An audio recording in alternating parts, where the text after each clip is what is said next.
Welcome to Fright Fix. My name's Suk. My name's Celia. Celia, how are you? It's been like 2 weeks since we last spoke. I know, we took a little break after Halloween, but I'm excited to be back. I was just thinking how horrible and dark it is, but I suppose for a horror podcast, we should be, filming this in the dead of night and in a spooky house. So I suppose this is as close as we're going to get that it's slightly dark outside. Yeah, just with a torch highlighting you from below and everything. Yeah, like one with kids. How are you? A little glass of wine in my hand, and Yay! I'm ready to slur my words. Yes, and as we go through the podcast, you're going to get more and more, and then you go by the end, you're like, you know what, I'm giving this a 0 out of 10 because I feel like it and you can't tell me not to. Yeah, you're not my dad.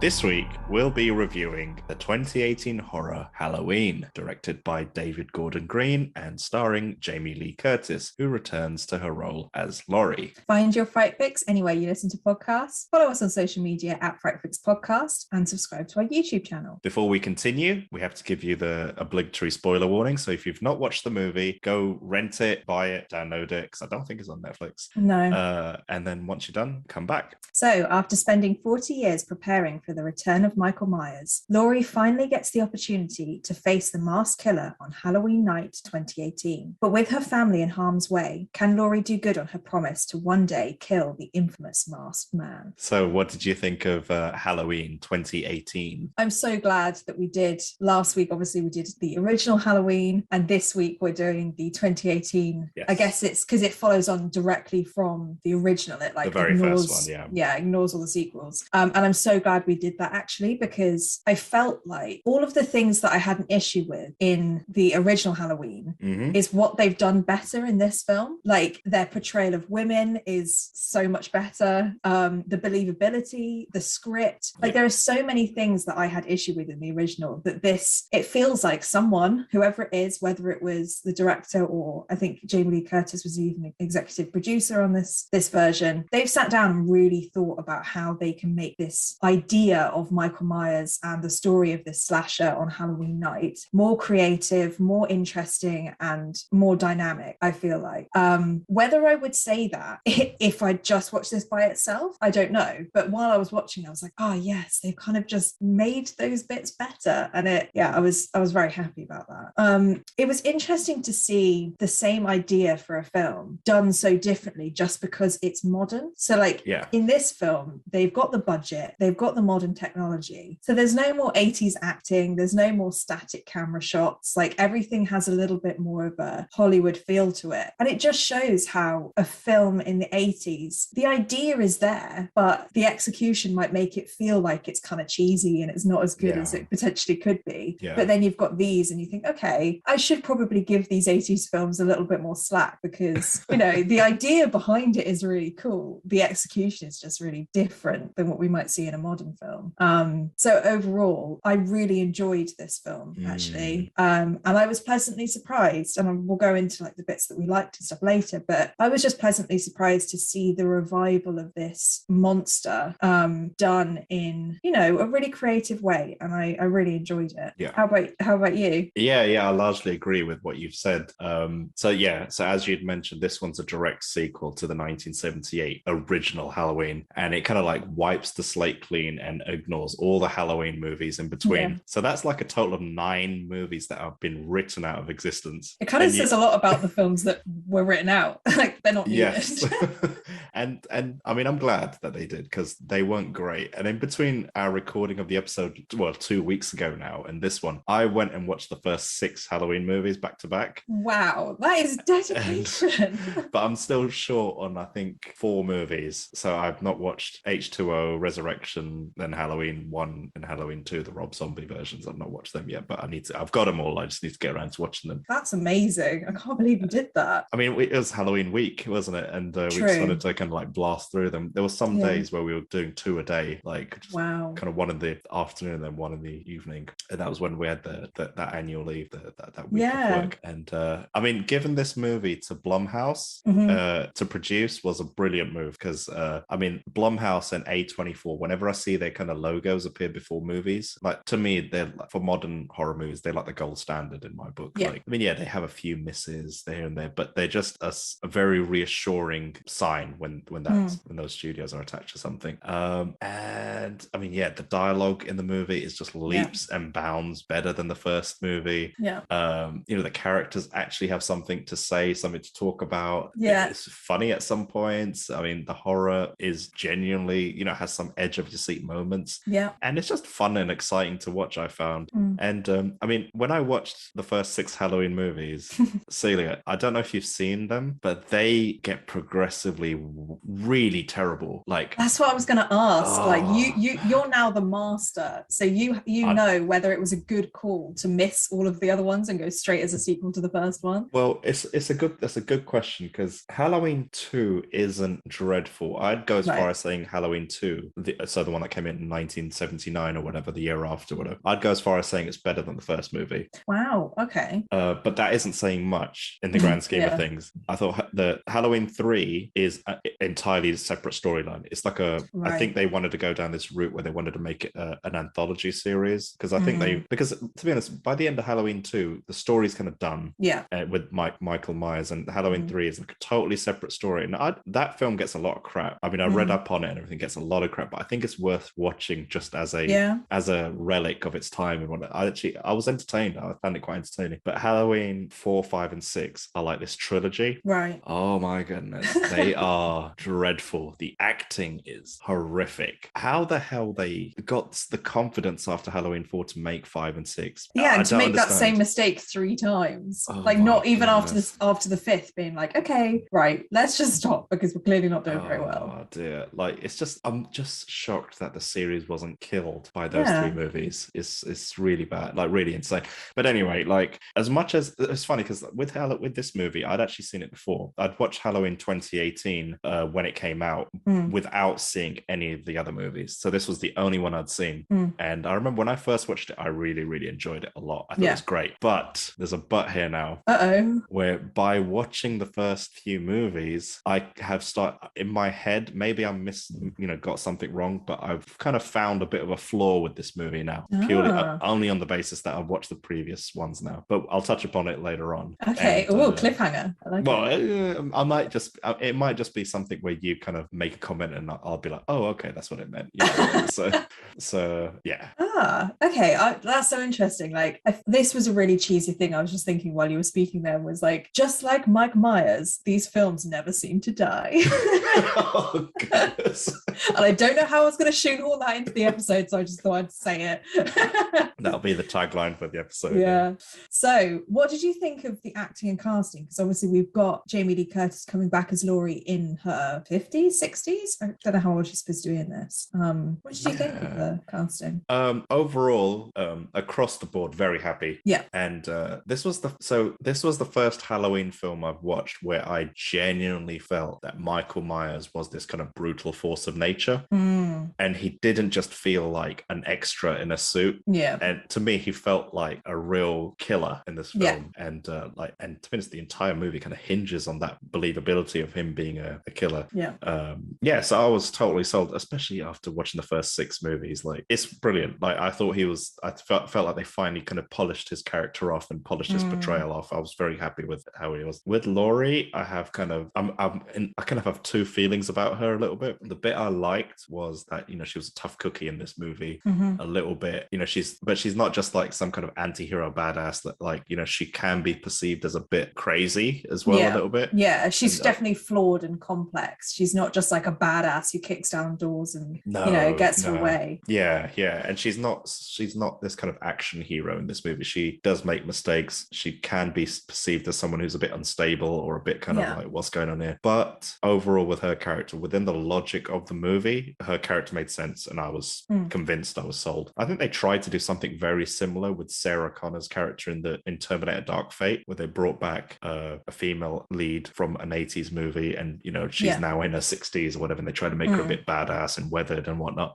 And as much as I love the Terminator movies, I think the execution of that was much better in this movie. Yeah, because they didn't shove Laurie down your throat as a kind of a character who's like, oh, she's super badass now. Like, you know, she was still a woman. She was still, had her issues and whatnot. And I liked it. I was totally convinced.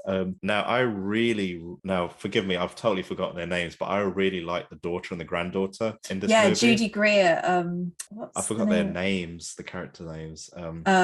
Alison was the granddaughter and Karen was the daughter. Karen, that's it. Yeah. I really liked both of them, and I remember liking both of them the first time I watched it as well. Like I do like Judy Greer as an actress anyway. Like, I kind of got a bit of a soft spot for her. I think she's very good, and I thought they were both cast perfectly. I mean, I felt very attached to both of them, and they both kind of played very different roles. They weren't just like more women in the movie just for the sake of girl power or something. I felt like they actually had a purpose. Like Judy Greer was raised directly by Laurie, who's her mother, and so she was kind of taught to defend herself and be a fighter, but throughout the entire duration of this movie, she's basically telling her mum to chill out, get over it, move on and whatnot. And then the granddaughter is kind of the new Laurie in this film, almost. You know, she's but she's a bit more savvy. She's got her wits about. She's not just like this kind of empty vessel where I felt Laurie was in the first movie, or pretty much every character was in the first film. But I love that bit where, I mean, I remember it in the first movie. I saw it coming in this one because obviously I've seen it, but the bit where Judy Greer is crying and she's pretending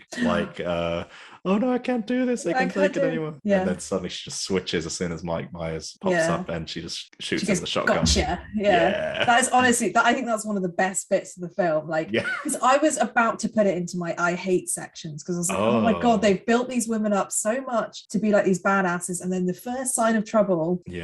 Karen is just like, no, I can't do it. And then she flips it around. And I was like, okay, fair enough. That's going into one of my favorites instead. Because the thing with that scene is, despite the fact that, I mean, it's a cool scene. And even though like throughout the whole film, you get these little hints that she's been trained her whole life, her whole childhood was her preparing for this moment. It was still a surprise when it came. Like you forget, oh, she actually does know what she's doing. And, you know, you see her gun, her rifle with her, I think her initials scratched on it or something. I can't remember what it was. I thought that was kind of cool. And the way that the gun's like shaking as she's pretending to be scared, and then it goes, she gets so focused and everything is still, and she gets in the zone, and then she says something like, it's not a cage, it's a trap, when they trap him in, and you're like, oh man, you got us. So good. Absolutely. But in regards to the supporting cast, none of the supporting cast were morons or empty, or I felt like everybody was pretty funny. They were all written fairly convincingly, and I mean, generally the series has set the bar so low when it comes to writing and acting.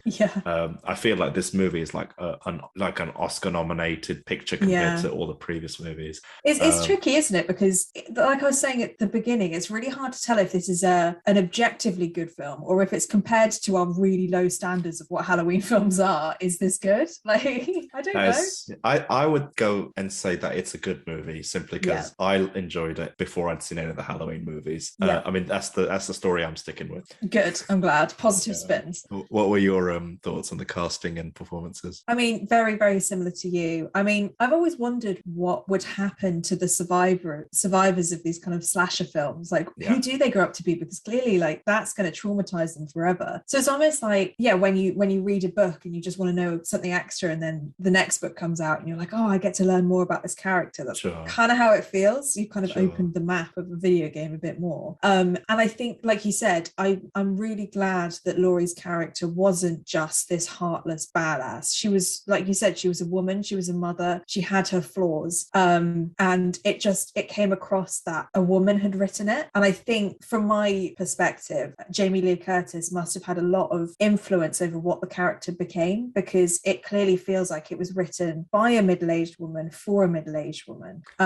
It was written by Danny McBride, actually, who's like a comedy actor. I'll double check whilst you're talking. Which is so weird. But I know that, you know, this was the biggest horror movie opening with a female lead and a female lead over 55. Really? And I think, yeah. And it was the biggest opening of any of the Halloween films. I'm not surprised. That's a fun fact. I'm not surprised. But I think there was this, whoever had written it, whether somebody else had written it and Jamie Lee Curtis had influence over, who she was, I really feel like it had a female's perspective on the character. And not even just her, but all of the women in this film. Like you said, one of my main gripes with the original was the way that they portrayed women, and that they were vapid and they were just there to either be sex symbols or to be killed off. That doesn't happen here. No, not at all. Not even in the slightest. Yeah. I've just had a look at the writers. All three of them are guys. Which is, but in reference to what you said about Jamie Lee Curtis, I would totally understand if she had say on her character's portrayal, because she is Halloween, really, isn't she? Exactly. So, and I'm sure, like, as an executive producer as well, she has vested interest in how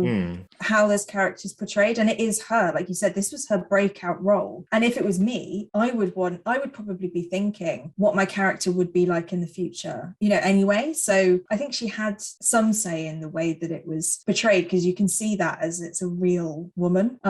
So I really did like that. What's really interesting is I didn't rate her that much in the first movie. No, neither did I. And funny enough, the second movie, she doesn't do very much in there either. Oh, I didn't even realize she was in the second one. Yeah, she's in the second one, picks up directly where the first one finishes. Yeah, so it's directly it literally picks up 5 minutes later, kind of thing. Right. And of course, because he disappears. So I suppose you'd be like, oh my God, where'd he go? Yeah, and it's like and it's like the thing with Laurie is up until that point for me, she'd just be a fairly forgettable character, and she's not in 3, 4, 5, and 6 either. Like, she's in none of those. So then it just makes me wonder, where did this kind of Laurie Strode amazing, where did that come from? Like, based on the first 2 movies, I wouldn't rate her as anything. Like, where did this mythos about Laurie Strode come from? What made people so excited that Laurie Strode is coming back? She's just she didn't do much in the first 2 movies, and I think it has to do with Halloween H2O and Halloween Resurrections. Is she in those as well? Yeah. And I think those 2 movies weren't like amazing movies. They were just whatever movies. They were more just whatever Halloween movies. But I think something about those whatever movies elevated her. Right. And so they actually wanted her to come back for this one, and people have been excited about it. Yeah. It is a good point. I suppose when I saw that it was Laurie again, I suppose what made me excited was that we were going to see what she was like when she was older. You think, oh, cool. So this is 40 years in the future. What is she going to be like now? And she could have been anything. Like, they could have just copped out and just done she grew up to be a normal person and that everything happens to her again. And, she's a screaming, crying woman, but they didn't do that, which is really nice. The other thing that I really loved about this film was in the original Halloween, the kids that they babysit literally just sit there and watch the films that are playing on TV. Like, they unlock a character. But in this one, one of my favorite characters is the little boy that I can't remember what her name is. Vicky is babysitting for. I was laughing out loud at this kid. He was so funny. It was like that injection of comedy, and I think we've spoken about it in a few other episodes of horror films. I think sometimes do need a little comedic break, and they did it really well with this character. And he was very conscious that he was in a horror film. Like, there's a line where he's like, "You're gonna get killed, Dave," as he screams and runs out of the house. But it wasn't cringeworthy. That's the thing. It was just believable. Yeah, it was like harmless fun in the middle of this kind of really gory film. This isn't an easy watch to any extent. So, and he says things like, my favorite line was like, "I know you're smoking weed. I wouldn't be sitting here clipping my nasty ass toenails." There was a lot. Yeah, that whole scene, that whole exchange between the kid and the babysitter was really funny. It was really good. And it was funny, but it was also really believable. And I think a lot of this film, I think you said it earlier, the script felt really real. I think the relationships between the kind of teenagers when they go to that party and stuff, like, it feels real. It doesn't feel over the top or cheesy. And this is another example of when it feels real, because kids are like that. They do talk back. Like, they know what you're talking about when you're on the phone to your friends. It was just a bit of a breath of fresh air that the script writers knew how to write for women, children, teenagers, like kind of everybody basically. And I think that's a really good thing about this film. I think with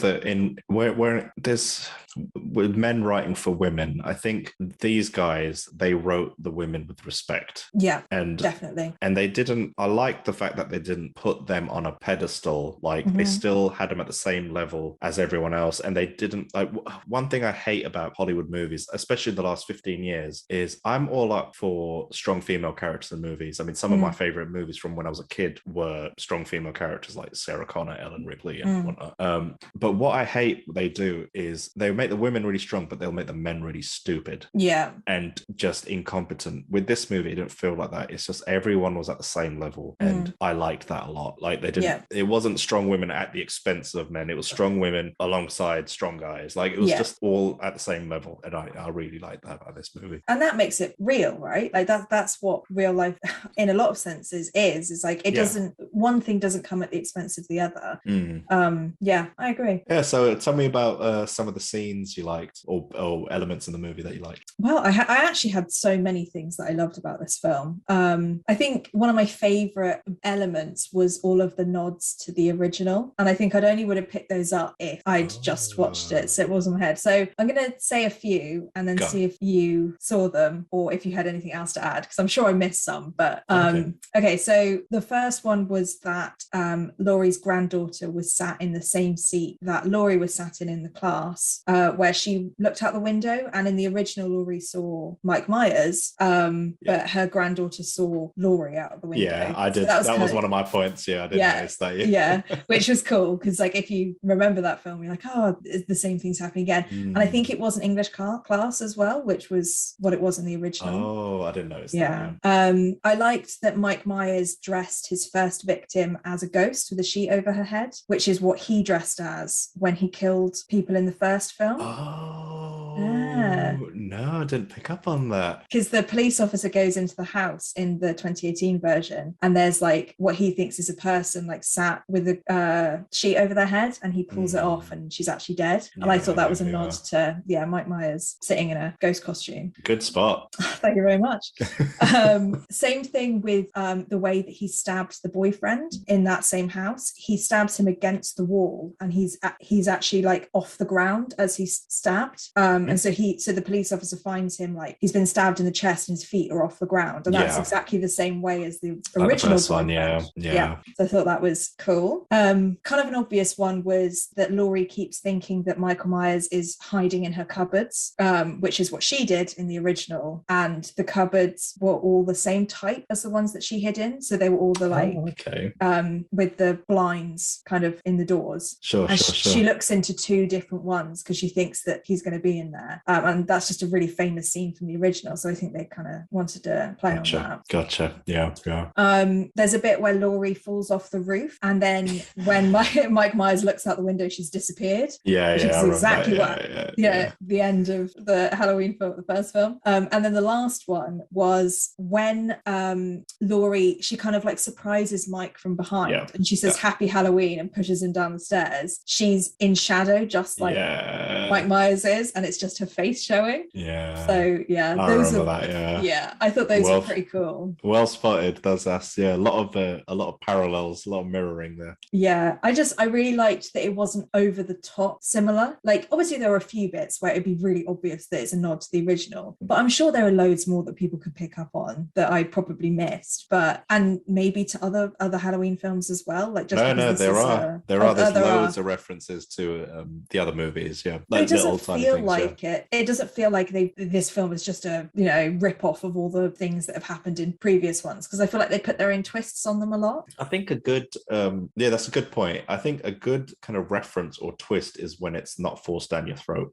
When it's 100%. Not kind of like when it's not like right, like those kind of twists and references and Easter eggs should be there for the eagle-eyed viewer. Exactly. Not like an entire scene just copied, like that's where the recent Star Wars trilogy went wrong. Like they just remade the originals the original movies, and rather than making a brand new story but sneaking little elements here and there. So you don't have to be cheap with it. You can actually think about it. Oh, there's one more as well.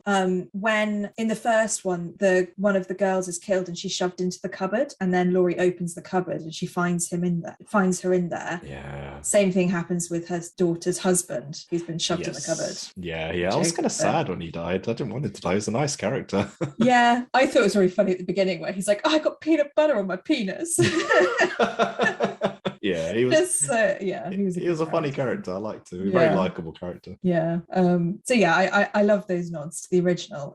But what I also liked is when they surprised me. I don't know if they surprised you with the twist that the doctor, the psychiatrist, was also like unhinged and wanted to like ends up killing the police officer to ensure that Mike Myers stays alive because he wants to like research him or whatever. Like, I really like that they didn't recreate that character, because in the original, one of the things I didn't like was that the doctor just didn't seem to do much. Like, he was just there to tell everyone how bad Mike Myers was. But in this film, they've given him more depth and he's much more complex. Like, he's a very flawed person. And he ends up with this like quite cool storyline of you think that he's on your side, but actually he's not. And I really appreciated that they didn't just cop out with that character. I 100% agree with you. 100%. Yeah. I mean, obviously I saw the twist coming because I've seen it before, but it was great. Yeah, and I did not see that coming. Yeah. It's just the Loomis character is tolerable in the first movie. I didn't like him in the first movie. I just thought, I think we both kind of came to the conclusion that he just kind of doesn't do much. Yeah. But boy, do they, like, he's in like all the first 6 movies bar the third one. Oh, really? Oh my I bet they milked that puppy dry. Oh my goodness, like infuriating. He's an infuriating character. Like, it's dreadful. Yeah. So, and then the last thing that I thought was cool about this film was, and I'm sure they probably did this in other Halloween films, but I've only ever seen the first one. So I really like that they never showed Mike Myers' face and that he only has a face when he puts the mask on. Like, he's always shown from the back or slightly blurred. You never see a full face shot. Yeah. There's a couple of blink and you miss it moments where you do see his face, but it's not enough to register. Yeah. You see like a profile, or you might see him in a mirror, or, before he gets his mask on. But as soon as he puts the mask on, they give you this full shot of him. And I think it kind of just shows that as well. In daylight, like broad daylight, people watching, he becomes the character. And it's almost like he's nothing without his mask. He's not Mike Myers without his mask. He's just a man. And I really like that. I like the way that they did that. They didn't make it so obvious that they literally never showed his face, but they just made it in a subtle way, kind of. Absolutely. This 100%. Is who his character is. And they obviously make a big deal out of the mask, which is probably a good marketing strategy because, what does anyone remember about the Halloween films other than the mask? Like, that's what's lived on through the Halloween films. They do have a lot of emphasis around the mask. Like, it starts freaking other patients out at the beginning and he finds it in the back of the boot and there's this kind of whole panning out scene of him finding it. So those were kind of like my main favorite bits. What about you? Did you have anything else that you picked up on? Just to add, like, one of the parallels to the first movie is he gets his suit from a mechanic again. Yep, same suit, same mask, like literally the same mask. How convenient, he got his mask right next to a garage.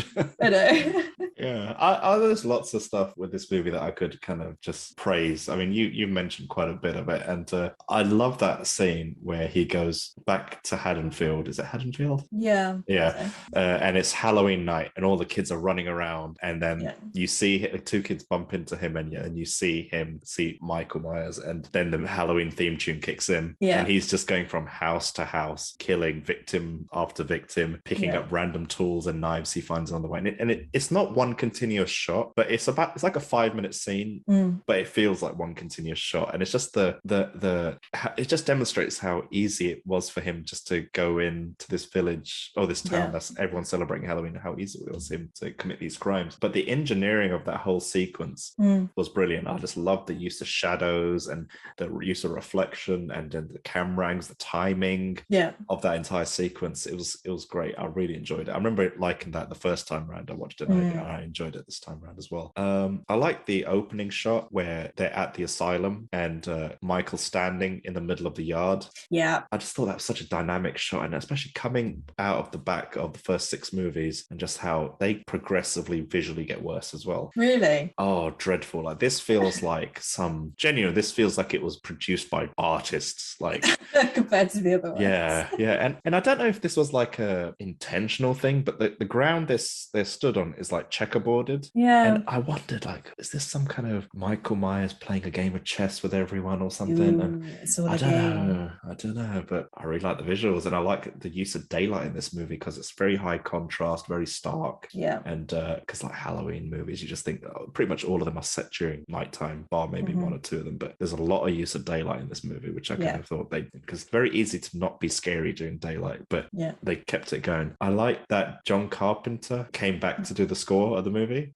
Yeah, and it was like a modern version of the theme to a song, wasn't it? There was like a beat behind it. I was like, oh, this is like a proper 2018 version of the Halloween theme tune. Oh, I think that beat comes in like Halloween 2, or I think it comes in 2. Yeah. Like it's like this kind of weird dance music beat or something over a back. Yeah, so that's like but yeah, his son does the score with him in this one. And what I liked about this movie, and compared to the first, one of my complaints about the first movie is the first movie forces that theme tune down your throat throughout the entire movie, whereas this one uses it at kind of key moments. There's the bit, obviously the opening credits, and then there's the bit where Michael Myers is finally back in Haddonfield doing that murder rampage. That's when the music kicks in. I think it kicks in again at the end. So it kind of means something rather than just kind of forcing it down your throat. There's a bit more variety with the score as well, so I kind of liked it, but they kept that whole kind of 80s synthesized kind of thing throughout. I like the opening titles, how the pumpkin starts off deflated and rotten, and then it kind of reverses back and kind of like forms back into a pumpkin. It just kind of felt like the franchise has been dead since 1970 and they're kind of like reviving it. I love that. Yeah, so Halloween 2 has a really good it kind of surprised me. Me and Jess, we just laughed through the first 6 movies, like we just made fun of them. But with Halloween 2, when the opening credits are going, you see the pumpkin like kind of split it into two, and there's a skull inside, and it's just like, whoa, money, they got money now. The budget has definitely gone up. It was funny because I was reading like trivia about the film, and one of them was like, guess what, to make the pumpkin seem like it was inflating, they made a pumpkin rot and then reversed the footage, and I was like, obviously that's what they did. Like that's not a piece of trivia. Like it's kind of clear what they've done. They've just reversed footage about a pumpkin decaying. Like I don't know why they put that into trivia, because it's like this film was shot on a camera. It's like, well, obviously it was. It's not trivia. It's for all the 14-year-olds out there that can go back to their school friends and go, guess what, man? Yeah, I know something you don't know. That's me, to be honest. No. There's this one line in the movie that I really liked as well. I can't for the life of me remember which scene it's in, but it's when they're talking about Michael Myers. I think it's the kids are talking about Michael Myers, and someone says I think they're talking to the granddaughter, and they say to her, oh, wasn't Michael Myers her brother or something? Yeah, it's like, and then, gossip, wasn't it? Yeah, and the granddaughter says something like, oh, that was just made up and just added in just to whatever make, so that is a direct reference to them retconning the sequels, all the moves in between, because in the second one it introduces that Laurie was actually a Myers, and she was, I don't know, she was adopted or something at some point, and then had her name changed to Laurie Strode. And that's what all the movies in between the very first one and this one hinge on that. Right. So this is like a nod to the fact that it's literally just that none of that's real in this universe. Exactly. And that's why Michael Myers keeps going after Laurie, because of that relationship. He has to kill everyone in his family. No one can be alive. And all the other movies are based on more family members that Michael Myers has to kill or whatever. I mean, to be fair, it actually makes a little bit of sense, because one of the things that I've always wondered was like, if Laurie's in all of the films or like multiple films, if this is just like a mad killer, why would he keep going after her? So I suppose they're trying to answer that, aren't they? Like, well, it's not actually random because they're related. Yeah. And so then when they say that in the movie, that's the direct reference, kind of like scratch them all out. Oh, cool. I do like that they also referenced on the TV, you can hear like a news reporter saying that like describing the original murders, and he calls them the babysit murders. And that's what the film was originally going to be called. It was called Halloween. So yeah, there are quite a few nods to like the original, and it kind of breaks the fourth wall. a little bit because I don't know Yeah. what the saying is. I think breaking the fourth wall is when the character directly addresses Like the looks audience. at the yeah. But it kind of like hints to the fact that you are in the lore of Halloween. You know, this isn't just a film. This has like a lot going on. Yeah, there's also a lot of stuff in this movie that just shows the kind of passage of time, like just how much things have changed since 78. Like the reverse gendered Bonnie and Clyde at the fancy dress party, the boy wanting to pursue dance rather than going hunting with his dad or whatever. 3 female heroes in the same movie. You know, it just shows that we're going to come a long way, and it's all done with a lot of class, I think, in this film. And considering horror movies have this kind of reputation for just being this low budget, whatever, like it's treated really well here. And I had a question for you, actually. Okay. Yeah, there's something that happened in a line that's said in this movie which only just clicked with me after watching the first few movies. Right. It didn't really click with me the first time around, but there's this bit where, you know, the granddaughter, she has that boy that tries to make out with her, the friend-zoned middle best friend. Yeah.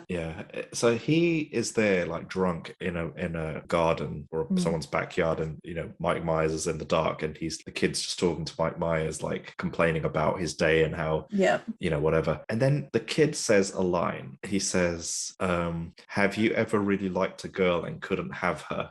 And it's just said in, you know, the kid's just talking, you know, making reference to the girl he tried to make out with and she rejected him. But then there's a part of me that thinks, is that Mike Myers' MO, or is there did he kill his sister because he wanted his sister but couldn't have her? Like, is there something there? Like, I don't know why that line clicked with me, but I just felt like, is there a connection here somewhere? That is really interesting, because I suppose that scene, like, that is a perfect opportunity to start suggesting things, because he isn't a main character. I can't remember what his name was. Was it Dave? Oh, I don't know. The friend. Like, he's not part of the story. He's just one of the deaths, basically. And it might be a really good opportunity to start kind of suggesting things about the motive. And yeah, I think you're right. It could absolutely be that, because he's asking the question directly to Mike Myers, because he's the first person to not realize that he's in danger, essentially, and he's just chatting to him like a normal person. Like, you can start getting those kind of questions in there, but obviously you don't get an answer, so you'll never know. No, and I just wonder, if was the line ad-libbed? Was it just like a part of the scene? They just kind of, you know, brush it off, or maybe I'm just reading too much into it. I don't know. Yeah, I don't have an answer, but it is really interesting. I don't know. I sometimes wish that, like, they make a lot of reference to Michael Myers never speaking. Does he ever speak in any of the films? No, because I wondered whether that was like because that felt like that's what was going to happen. Like, not just in that scene, but it felt like that's what it was leading up to, was that he was going to finally start speaking, and we were going to learn loads of stuff. So imagine he was like, yes, I have heard. Like, my motive is actually to No, you mentioned it. And just the last thing I was going to say, sorry, I've been like talking for too long, but the last thing I was going to say was, just watching it a second time, even this time round, there were moments where I thought maybe Laurie isn't going to survive this entry. And those are some of the likes. It's good. I'm glad we've got, like, we've clearly got a lot that we like about this film. I mean, there's so much we can talk about. Like, even when you just mentioned the kid who wants to dance instead of go hunting with his dad, like, I think that's a really good representation of this film not cutting corners with any of the characters. Like, even the characters that are literally just there to be killed are more than just side characters. Like, they actually have something in them, and I think that's just a massive add to this film. So, anything you didn't like after all of those things that we did like? No, not much, but there is one thing which I don't know, something that didn't sit well with me, and maybe this is something I'm just reading too much into it, maybe. But what's kind of unclear to me is, obviously Laurie had this very traumatic experience in the first Halloween movie, and this movie is a direct sequel to the first Halloween movie, and totally disregards everything in between. And obviously that whole night of murder and whatnot is enough to kind of like mess around with anyone's head. Totally fine. And Mike Myers is then apprehended and taken into the mental hospital or whatever, into maximum security and everything. But what doesn't sit well with me is, was that enough for Laurie to suddenly go into this kind of uber preparedness for 40 years and ruin her 2 divorces, a strange daughter, no good relationships with any of her friends or family? Was that enough? Because if you take into account all the movies in between, for me, me, it totally makes sense. She's been put through the ringer like 11 times or whatever. Right. Totally get that she's got all this kind of, gadgets in her house and, a secret underground cabin and everything. Totally makes sense. But if this is based on the first one, this is a direct sequel to the first one. That character transformation just does not make sense to me. And so that's why I didn't pick up on it the first time round, because I'd never watched the previous ones, but this time round it just didn't sit right with me. Yeah. You say that's like a dislike, but I wonder whether that's kind of one of the points of this film, is to make you question whether it was worth it, like everything that she'd done over the last 40 years, because we do see her life ruined, and it's one night in the 40 years that she can finally get that revenge. Bearing in mind, like, it's not easy. She doesn't just kill him and it's done. Like, she almost dies, her family almost dies, she has to burn her house down. And maybe the question that we're supposed to be left with was it worth it? Like, couldn't you have just left, like, the town? Couldn't you have moved country and never have to worry about this again? I think it shows her as a character that is just really obsessed now. Like, she's completely obsessed with the idea of getting her revenge, because it's not like she wants to run away from him, it's that she wants to kill him. But you're right, is that one night worth all of that? That is a really good point. Like, that kind of just regrets, lost time. Like, did you spend your time wisely? Like, did you spend your years wisely? And then it's just another thing that just doesn't add up is, if this movie retcons the whole brother-sister thing, like the sibling thing between Mike and Laurie, why is Mike going after Laurie? Yeah, that's one of my questions, because I didn't realize any of that happened in the other film. So I was like, because the whole point of Mike Myers is that he's just a maniac and that he just kills because he wants to kill. Yeah, because in the first, exactly, and then in the previous movies, he goes for Laurie because Laurie is his like, stepsister or something, or like whatever. And in the other movies, he goes after Laurie's daughter, and there's all this other connection. And then there's like another twist where anyone who lives in the Myers house, he'll go after them because they're grasping at straws at this point. They're like, what connections can we make? There's some of it's really bad, like really dreadful. But I get it. It makes sense. Like, they're just kind of whatever. But so it just kind of throws this one a bit weird. Like, it just kind of makes me feel a bit uneasy about the motivation in this one. Is he just going after Laurie because she's the one that got away and he tried to kill her? Hey, that's the only thing that makes sense in my head. But yeah, it is kind of weird. I mean, he notices her out of the window, doesn't she? Because he's in the window of one of the houses as he's killing someone, and then she's like stood outside. And I wonder whether, I mean, all I could think was he noticed her and then wanted to finish the job that he never finished 40 years ago. But it's not, you're completely right. It's not like enough for this supposed killer who just kills because he wants to kill to then stop everything else that he's doing and, just follow this one person. Yeah.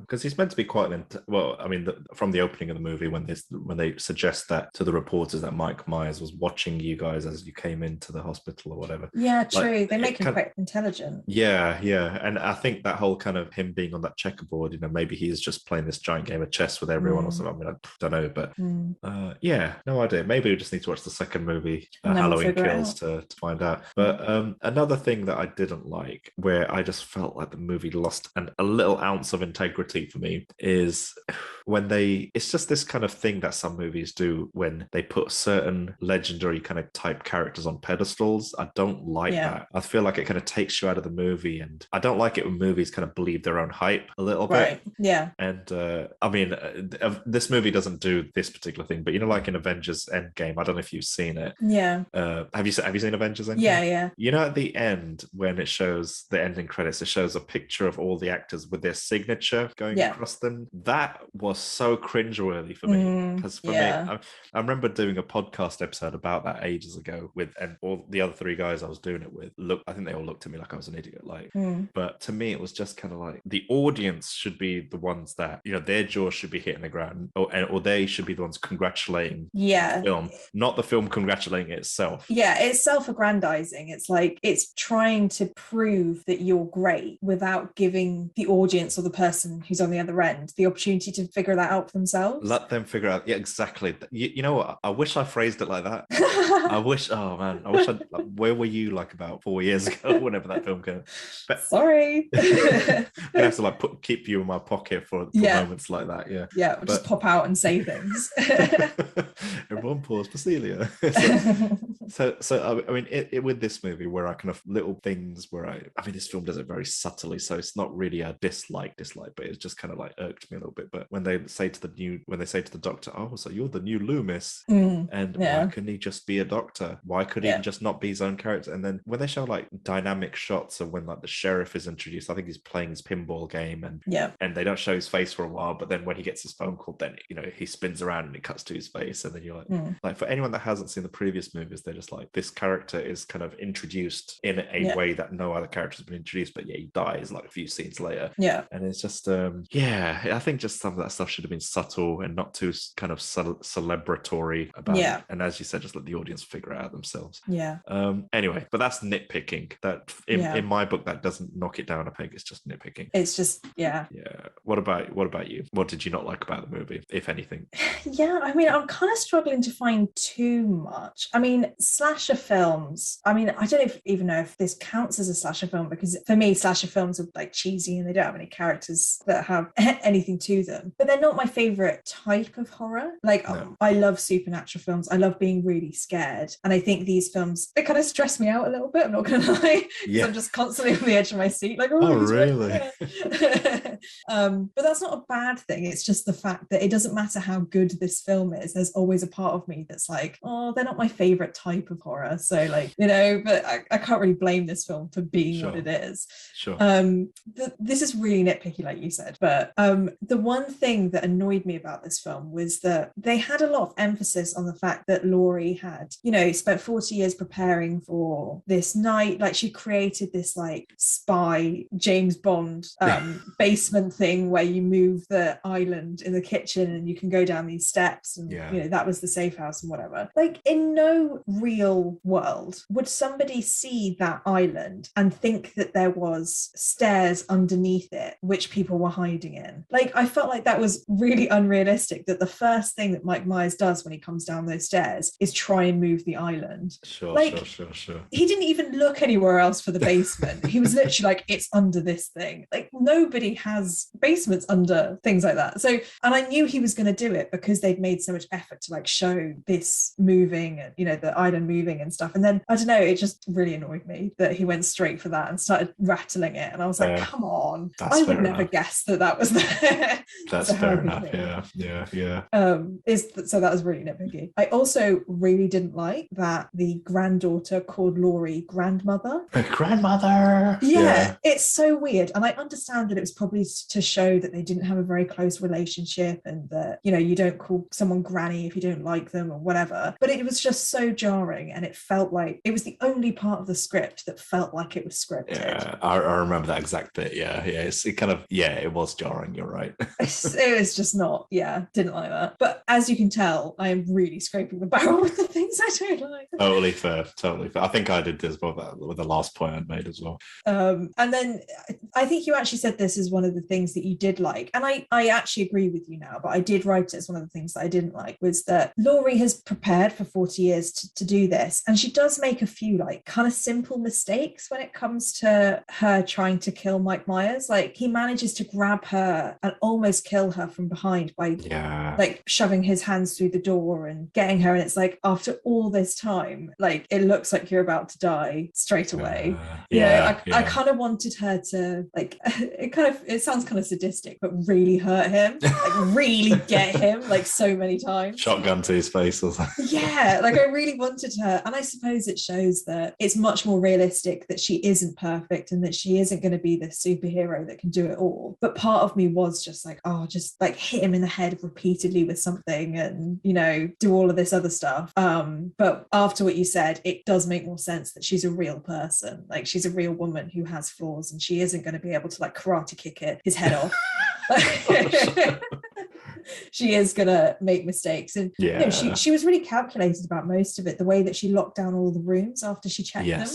really cool. Would have liked if that became more, like she was smoking him out, and maybe she could have had more contraptions that would, you know, get him, and not just the one under the basement where he's locked in, but other things that she'd rigged in the house that did other stuff would have been cool. But, you know, there's only so much time that you can spend on that. I suppose, yeah. I mean, yeah, for a brief moment in the film, she was the Mike Myers character hunting exactly the huntee becomes the hunter. There we go. Yeah. And I thought it was, yeah. So to be honest, there really wasn't much that I would change about this film. And you know me, I like to say things that I don't like about films, and this is just, yeah, don't hold back.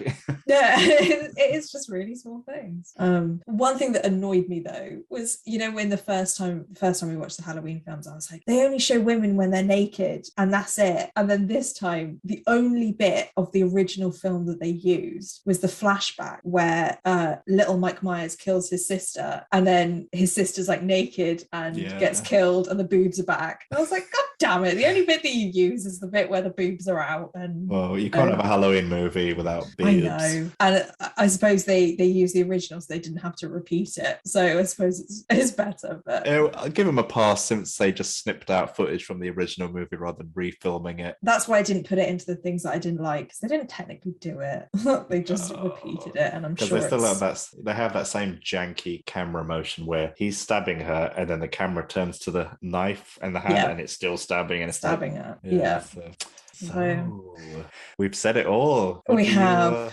What's your fright fix rating for this movie? Well, I don't think it's going to come as much of a surprise that I am going to give this quite a high score.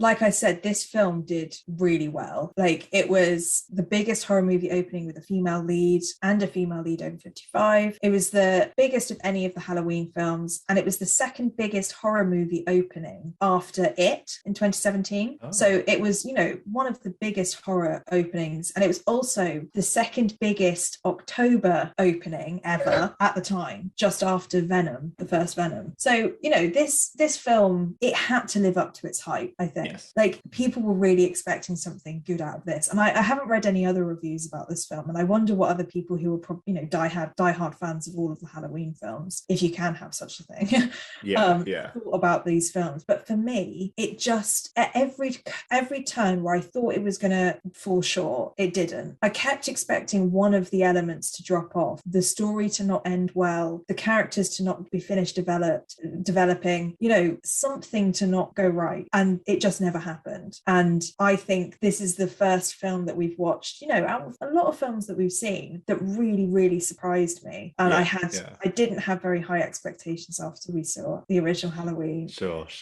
I knew the budget was going to be bigger. I knew they were probably going to have thought about it, because they've had 40 years, let's be honest, to think about what they're going to do. And I think it was a stroke of genius to ignore all of the other films after what you've just said about it kind of falling short after a while. Just ignore all of those and just recreate this original story, like keep going with the original story into the future. And I just think that they did it so well. And I'm glad this wasn't like a Halloween recreated. This is a Halloween continued. And I think that's really cool. So after all that blabbing, I think I'm going to give this a 9 out of 10. Ooh, excellent. As a fright fix rating. The only reason I'm not giving it a 10 is just because of, and this is just my personal view, is that they're not my favorite type of horror films. So I can't give it a 10 out of 10 because it's not something that I would necessarily be watching, if, you know, just as my usual horror fan view. That's fair. What about you? So I mean, just if you're ever just intrigued or just interested mildly, like so this movie is a continuation from the first one and just ignores everything in between. If you watch Halloween H2O and the Rob Zombie Halloween, Rob Zombie Halloween's a reboot. It's not a remake. It's not a sequel. But Halloween H2O also ignores all the movies, but I think it continues from the second one. Right. So I think it retains that brother sister thing. But anyway, that's just like if you just had a bit of curiosity about wanted to check that out. So this movie, even as a standalone movie, it's enjoyable. Like, and there's enough kind of exposition in the movie, like, you know, that kind of explains all the lore, and you know, so there isn't really much, like, there isn't much of a need to go and watch anything prior to this. You could literally go in blind just with this one, and you'll get an idea. Right. Yeah. You'll get an idea of what's going on. However, for me, like, as part of the kind of larger mythology, I think the film kind of semi buckles a little bit, because I just don't buy this whole kind of doomsday preparation that Laurie's doing. Yeah. I just feel like it's very disproportionate to like all the events from the first movie. I mean, I get that there's trauma and, you know, she has scars from it, but like the example, the kind of the comparison I'd given, like with Sarah Connor in Terminator Dark Fate, when she comes back, she's more or less the same kind of character, this kind of person who's been preparing her whole life, hunting Terminators and whatnot. But the difference between Sarah Connor is she had a few movies where they kept coming back for her and kept traumatizing her and kept, you know, ruining her life. Whereas with this, it's just, I just don't think it was enough, like, to have this thing. But I don't know. But I still think the film was very enjoyable. Yeah. But I don't know. There's a part of me that thinks that maybe should have kept that. I think maybe this should have acknowledged number 1 and number 2, right, and been a sequel to number 2, because then I could have believed that trauma a little bit more. Yeah. But overall, even just I'll judge it as a standalone movie. I enjoy it. I've seen it twice now. I enjoyed it the first time. I enjoyed it this time round as well. It's just written really well, and judging it on what it is rather than what it isn't, I think it's a great movie. I'm going to mark it down for one thing. I just don't think there's any deeper message there. Like, right. You know, good point. It just doesn't exist. So I think based on that, I'd give it an 8 out of 10. I think that's fair. And I think 8 and 9, I think these are definitely this is definitely one of the highest rated movies we've done definitely, which is so surprising for me. I wouldn't have expected that. And I'm excited that, you know, the next one we're going to do is Halloween Kills, which is the newest version of the Halloween films. So it will be really interesting to see how they do that, because there's so many Halloween films. Like, what's left to say? I don't know. And it will be really interesting if that one falls short. We'll have to see. Tune in next week to find out. But it's just, I feel like this film, it kind of shows that if you have budget, if you have modern equipment, and if you have time to explore a story, you can make any idea really, really good and pull it off really well. And I think this is just a testament to that. We hope you enjoyed this week's Fright Fix. Join us next week as we explore a new horror film. If you have any suggestions of movies you want us to cover, contact us on Instagram or Twitter, or you can email us at podcast@frightfix.com. See you next time.